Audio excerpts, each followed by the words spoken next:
Did you know one of the most forgiving eyeliner styles is the reverse smoky eyeliner? So today I'm going to be showing you how you can easily create one using a flat brush, and it's so quick.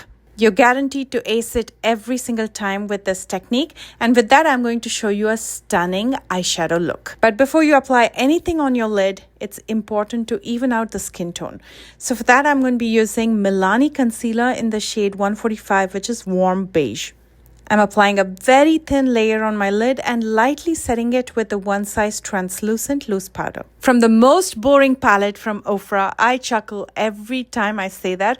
I'm going to dip into Buff, the magical eyeshadow that melts every other eyeshadow into your skin tone. And all I'm going to do is swipe it a couple times in the crease. And I'm also going to swipe it in my lower lash line. And these eyeshadows are buttery soft and they blend out beautifully with minimum effort. Next, I'm dipping into Depth, the deeper brown shade, because I want to add some depth in the outer corner and the crease, but I'm very lightly buffing it out with a blending brush.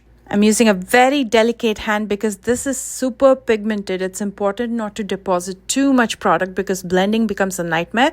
So if you want to make it darker, just keep on layering, and as you layer it, keep on buffing it out and blending it. And then I'm going to smudge it out in the outer half of my lower lash line using a flat brush. Using Halo, I'm going to create a soft cut crease. You don't even need any concealer. This shadow will do the trick. And I'm also going to use it in my brow bone to highlight it.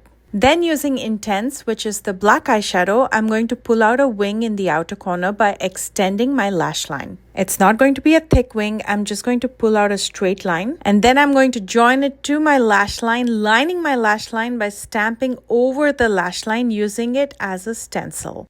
There's some residue left on the brush, so I'm going to use that to drag that eyeshadow down in the outer corner. That's all you have to do to create that smoky effect in the outer corner. You just have to drag and shade it downward.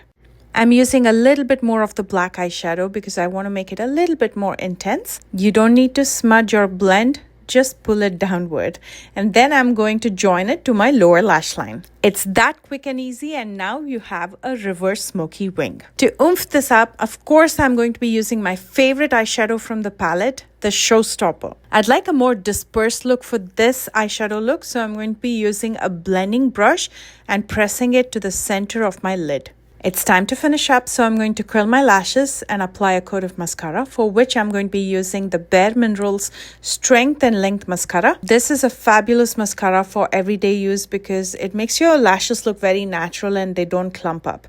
And for lashes, I'm going to be using Tati Lashes in TL19. And here's the completed delicate eyeshadow look with a reverse smoky wing. Let's pair this with mine but better lipstick. But before that, I'm going to line my lips with a lip liner just in the borders. You can in fact use a brush and line your lips with the liquid lipstick itself. And then I'm going to fill in my lips with this stunning lipstick. And here is the finished look. If you plan to recreate this look, please don't forget to share it with me because I further share it on my Instagram, and the links are in the description box below. I hope you enjoyed this video. Please don't forget to thumbs up and leave a nice comment below. And if you're new here, please don't forget to subscribe. I love you guys so much, and I will see you soon with a brand new one. Bye guys.